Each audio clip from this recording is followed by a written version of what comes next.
What? What? What the hell is this? Harumph. I didn't get a harumph out of that guy. Give the governor harumph. Harumph! You watch your ass. I see you shiver with anticipation. Let the show begin. Hey everybody, this is David Heretic coming at you with another edition of Reactions, Reviews, and Rants. And tonight, alright, we're going back to Rhapsody of Fire. Yes, indeed, Rhapsody of Fire fans, feeling you. Come on now. Here we go. Before we go any further, for those of you who are feeling inclined to doing all of the clicks and the likes and the bibbidi bop, do me a favor.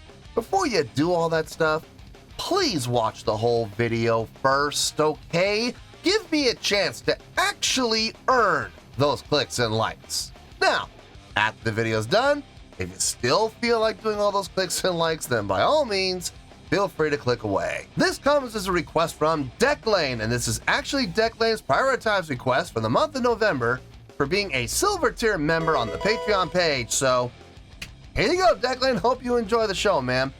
Declan wanted to see me react to this in his Rhapsody of Fire with a tune entitled Power of the Dragon Flame. Oh, that's so cool! Now, have I heard this song before? No, I have not. To the best of my knowledge, this does not resonate with me in any way, shape, or form. However, there's always a possibility I may have heard this song in passing and I just don't realize it. So as always, if I start listening to the song and I suddenly go, wait a second, I've heard this song before, I'll let you know. That's the truth. You know me, I'm gonna be honest with you guys.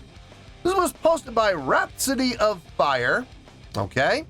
And the video has 1.3 million views. It'll get you there. Other than that, there's really nothing else left to say. Link to the original video will be down below in the video description for your viewing pleasure at your leisure. Let's get started. What do you say? Are you ready? Are you ready? Because here we go. All right, here we go. Power of the Dragon Flame.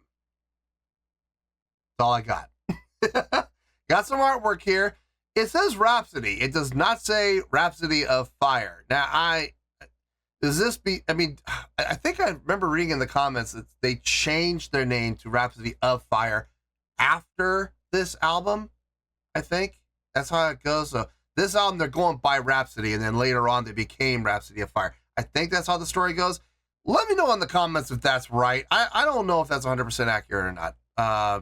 I'd like to be accurate, so please let me know. All right, let's do this. All right, boy, let's do this.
Right there, we had the drummer switch up.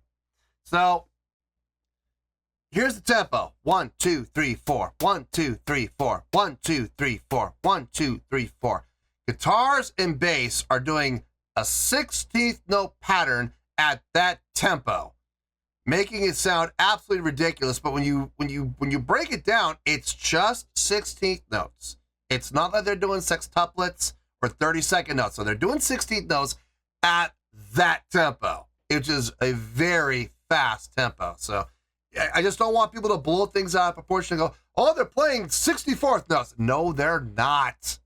No, they're not. They're playing 16th notes. Granted, at a breakneck speed, which makes it sound very impressive. Yeah, absolutely. They're playing that cleanly at that speed. I will give them the thumbs up, absolutely, and say, that's impressive, okay? It is absolutely impressive to hear clean playing, articulate playing, and accurate playing, all within syncopation of each other at that speed. Absolutely, okay? Just don't go blowing it out of proportion. That's all. But what I'm finding most interesting, though, is the drumming. In particular, the snare placement. Now, I know people are going, what's so impressive about the snare placement? Check this out.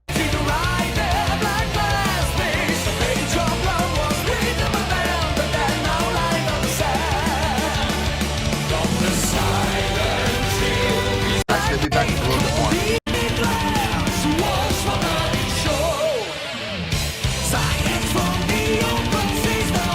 Okay, so like right here, the snare placement is on the downbeats on 1, 2, 3, and 4.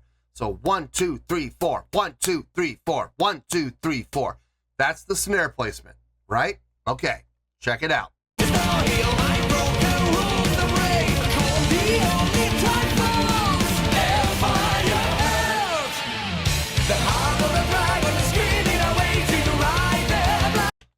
Now we're in straight time, right? We've been in straight time the whole time.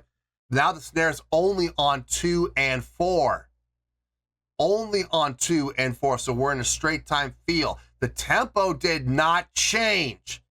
Instead of being snare, snare, snare, snare, snare, snare, snare, snare on 1, 2, 3, and 4, now it's only on 2 and 4. 1, 2, 3, 4, 1, 2, 3, 4, 1, 2, 3, 4, 1, 2, 3, 4, 2, 3, 4, 1, 2, 3, 4, 1, 2, 3, 4. So all they did was change up the feel from a double time feel to now a straight time feel. That's the first thing. There's more coming. Just wait for it. Right here. Right here. They switch back to the double time feel out of the straight time feel, right?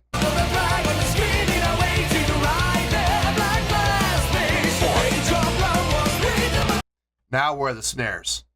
I know to the untrained ear, they're gonna go, oh, they're just playing they're playing it fast again. They're putting it back on the downbeats, like you said earlier, on 1, 2, 3, and 4. No, they're not. No, they're not. There are 4 snare hits. You're absolutely right. There are 4, but they're not on the downbeats. They're on the upbeats. They're on the ands. Instead of being 1, it's on the and. Instead of on 2, it's on the and. Instead of on 3, it's on the and. So instead of bomb, bomb, bomb, bomb, it's 1, and 2, and 3, and 4, and 1, and 2, and 3, and 4, and. By doing that, instead of having the snare on the downbeats, by putting the snare on the upbeats without changing the tempo of the song isn't actually changing, but because it's on the upbeats, it gives it a little bit of a sense of a little extra push on the speed. It feels just a little bit faster. It feels just a little bit pushed. It feels a little bit rushed, but it's not. It's an illusion. It's so well done, too. I gotta give that drummer credit. Now you put it all together. Snares on the downbeats, all 4, 1, 2, 3, and 4 in that double time feel. Switch into the straight time feel. Snares only on 2 and 4. And then in the next section, snares on the upbeats. Listen and see if you can pick up the difference.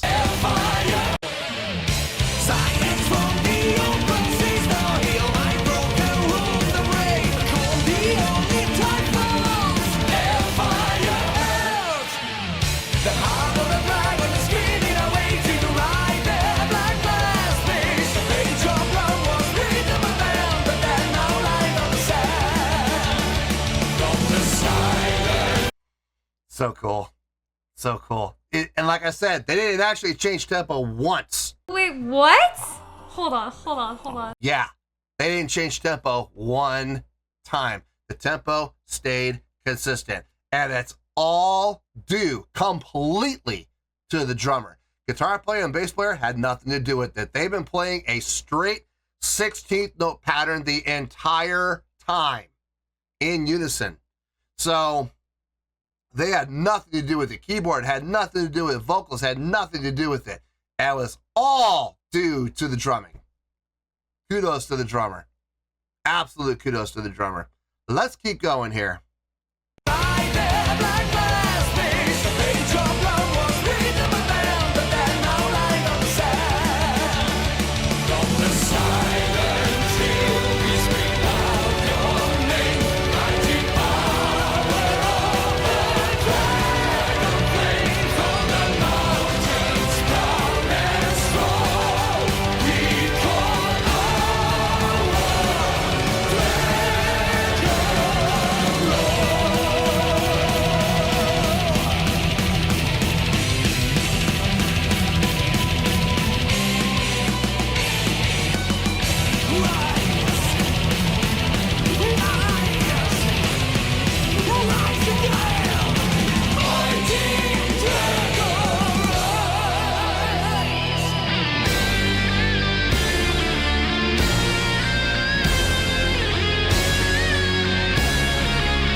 Okay.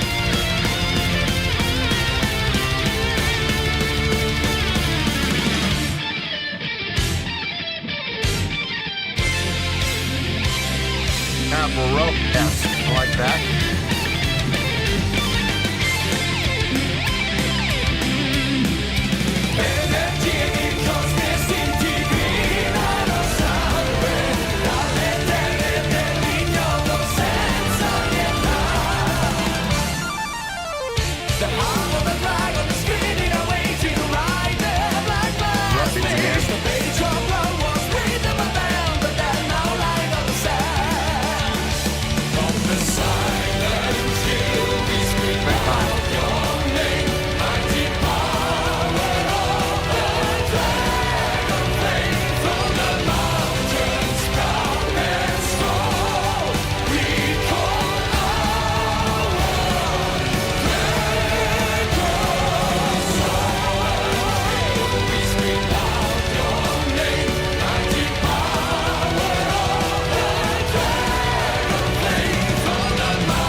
Wait, I was expecting a major resolution, and instead, we're getting a minor resolution?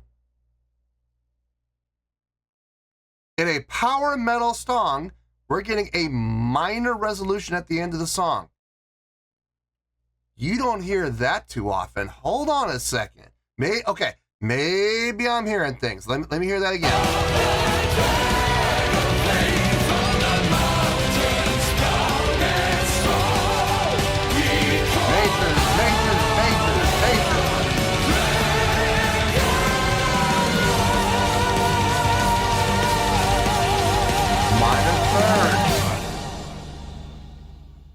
Son of a gun, I wasn't hearing things. A minor resolution.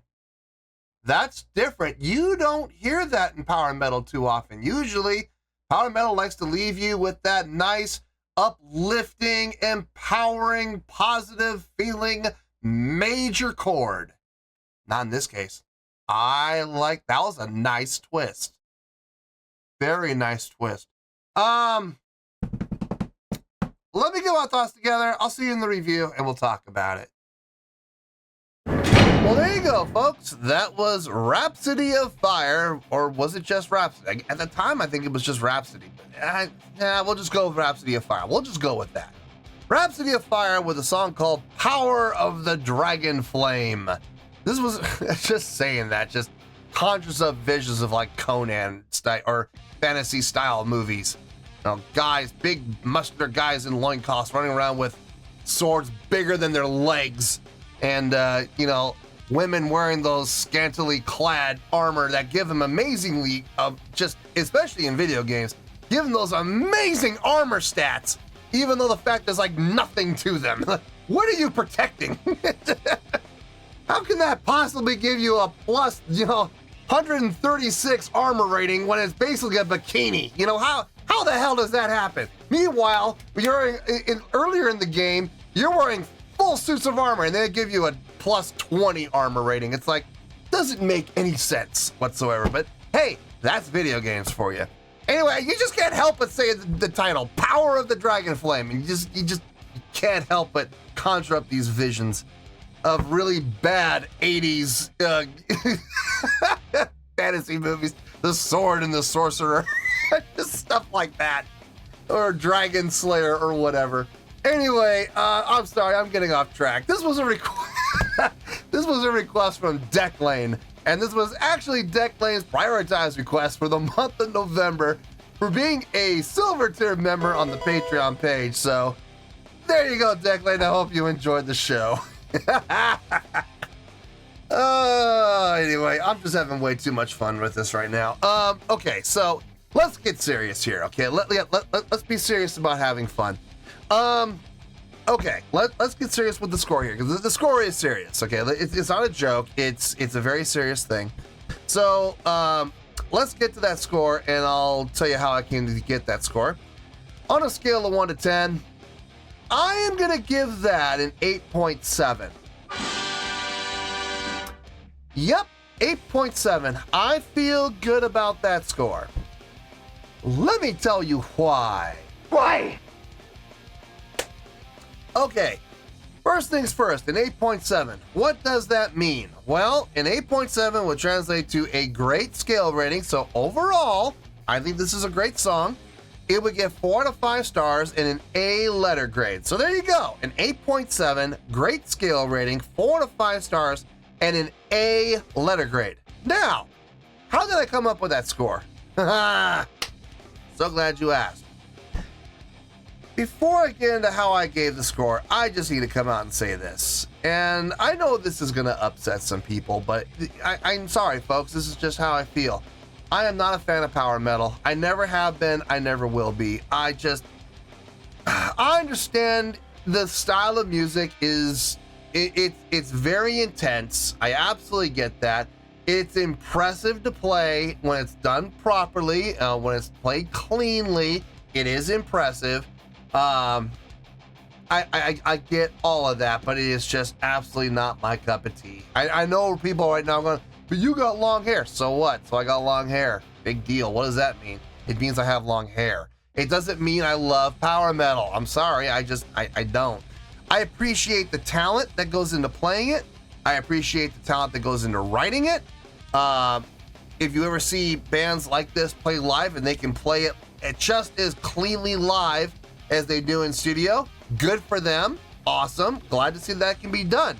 I'm thrilled. I actually have more respect for bands that do that, because then that shows it wasn't a bunch of magic and smoke and mirrors, you know, in the production booth where they did a whole lot of editing and cleaning up with Pro Tools. Now, if they can actually play this in a live setting cleanly, then kudos to them. It's just not my cup of tea, though, man. It's just not my bag. It never has been. It never will be. To me, it's very cliche. And I know that can be said of every style of music. I know everybody can say that about everything. Jazz is very cliche. Prog rock is very cliche. Heavy metal is very cliche. Country is very cliche. I know everybody can say that about every style of music, okay? To me, though, power metal just stands out a little more cliche-ish than most other genres do. There is just certain formulas you're gonna follow with power metal. Now, I will say, when it came to the songwriting, one of the things that kind of impressed me about the song was that ending. Cliche ending for a power metal song would be to resolve on a major chord, at least from the vocal performance standpoint. Maybe not necessarily on the instrumental standpoint, but from a vocal delivery, you usually in power metal will hear them end with a major resolution. Not in this case. This is one of those rare times where they decided to throw a curveball and they gave you a minor resolution in the vocal performance. That's unusual. That was weird. That was different. It was well done. And I gotta say, to some extent, it kind of impressed me because I didn't see it coming. So, not predictable at all. It still sounded really good. As far as the musicianship goes, this is where the great rating comes from. It's not so much the songwriting. The songwriting, it follows the formula. It really does. You have a lot of transitions between the ones, the threes, the fours, and the fives. Sevens. Got the sevens in there. I mean, everything made sense. Everything sounded good, but at the same time, it was a little cliche. Let's be honest here. But the musicianship itself, the actual what the musicians were playing and how they were playing it, that's where the impressiveness comes into play. And I will give all credit where credit's due. The guitar players, the bass player, playing with that 16th note pattern. Let's be clear, it is a 16th note pattern at that breakneck speed tempo, okay? It is not 30-second notes. It is not 64th notes. It is 16th notes at that fast tempo, okay? We've already established the tempo. 1, 2, 3, 4. 1, 2, 3, 4. And it's 16th notes at that tempo. Sounds fast. It is fast. And they played it cleanly, in unison, in that syncopation. Gotta love that. Gotta love that. It was clean the entire way through. Hopefully, in a live setting, they can do the same thing. I'd be really interested to see this song played in a live setting. The drumming, if I'm being honest, the highlight of the show. For me, I love how the drummer was playing around with feel. Switching between the double time feel with the snare on the downbeats, switching to the straight time feel with the snare on 2 and 4 with a little bit more of a laid back feel to it, but still tempo right here the whole time. You can set your watch to it. Switching back to the double time, but instead of the snare on the downbeats of 1, 2, 3, 4, it was on the upbeats. It was on the ands. N2, N3, N4, N1, N2, N3, N4, N. Man, I love how drummers do that. I really do, especially on the fly like that. And I've seen drummers switch literally from doing snares on 1, 2, 3, and 4, not switching to a straight turn, just staying there, and then inverting and going into the up, the ups, the ups, the ups, the ups. That is not easy to do. You gotta be ready for it. You can't just do it on the fly and not be prepared for it. You will trip over yourself if you try to do that. I guarantee you. No, they did a great job. He did a great job with the drumming. I mean, it was just impeccable, if I'm being honest. The most impressive part about the entire song. The vocals. Okay, look. This is where cliche really comes into play. Stereotypical power metal vocals, okay? You could copy and paste his vocal style into any other power metal band out there, and it will fit. It will work. Having said that, it sounded good. It fit the context of the song. I didn't hear anything that sounded bad. Yeah, there were some things that made me roll my eyes, but it doesn't mean it's bad. It's just cliche. But it sounded just fine. I had no issue with anything he did vocally. From an objective standpoint, it fit the song like a glove, and it was well executed. So I can't knock him for that. I can't. I make fun of the clichéness of it, yes, but you kind of have to, guys. I mean, you really do. You got to kind of have a sense of humor when it comes to power metal, because if you don't, I worry for you. I really do. You take things way too seriously. There's nothing really to say about this song in a negative context. There really isn't. There was nothing wrong with the songwriting, nothing wrong with the arranging, nothing wrong with the execution, the musicianship, the vocals all sounded great. That's the common word here, is great. The only thing I would say was really super impressive. I mean, there was a couple of things that were kind of impressive, like the ending. It was kind of impressive. The drumming was the most impressive thing about this, though. It was. Let's be honest here, okay? So, I mean, overall, I think this is a great song. It really is. I don't have anything bad to say about it. My last reaction I did to Rhapsody of Fire, boy, Rhapsody of Fire fans, boy, they let their opinion about me be known. And I didn't even say anything all that bad about it, but they crucified me. And I think the biggest crucifixion came from the fact that I didn't give their favorite band a 10. Guys, I don't give 10s. I do not give 10s for songs. I will give 10s for humanitarian reasons. Like if somebody, like let's say Eddie Vedder from Pearl Jam, let's say he writes a song specifically for the purpose of bringing, which I've done, and this has happened on the channel. He wrote a song specifically to bring awareness to a childhood disease, a disease that afflicts kids, and all of the money that was made from the sale of that single went to support the charity that is looking for ways of treating this disease. That I'll give a 10 to every day, every single day. It's for humanitarian reasons. That is the only reason I give a 10, okay? So if you're expecting me to give a 10 to your favorite band just because you think they deserve a 10, well, that's great. You think they deserve a 10, that is your opinion. And it's absolutely valid. But please don't attack me for having my opinion of this deserves an 8.7, which by definition is a great score. A 4 out of 5 stars and an A letter grade. Doesn't get much better than that. So I'm just gonna say this and I'm gonna wrap it up. Rhapsody of Fire fans, feeling you, okay? Feeling you, but let's keep things in perspective. Let's keep things civil and let's keep things humane here, okay? Don't come after me and attack me just because I gave your favorite band an A letter grade. Does that sound ridiculous or what? I give him an A letter grade and you're gonna attack me for it? Jeez. Anyway, 8.7. I feel good about that score. It's exactly the score I feel this song deserves. I don't have anything negative to say about it. It had some impressive elements to it. And yeah, that's where we're gonna stay, folks. So let's wrap everything up here in a nice shiny bow, shall we? We have an 8.7, which is a great scale rating, 4 to 5 stars, and an A letter grade. Take your pick. I don't care. Whichever one of those floats your boat. Final word, final score, I have spoken. Well, that's going to do it for this edition of Reactions, Reviews, and Rants. Hope you all enjoyed the show. Hopefully I was able to entertain you. If I was able to put a smile on your face and brighten your day, then it did my job, and I'm so glad I could do it. If you guys feel like joining the fan base, go ahead and click on that button down there. If you guys want to like the video, go ahead and like the video. If you guys want to ring the bell, go ahead and ring the bell. It honestly doesn't make any difference at all to me, but if you guys feel like doing these things, well then by all means, feel free to do so. Well, that's going to do it for the night, folks. Thank you very much for watching, and as always, this is David Heretic signing off, reminding you to stay fabulous and support each other. Later. Peace.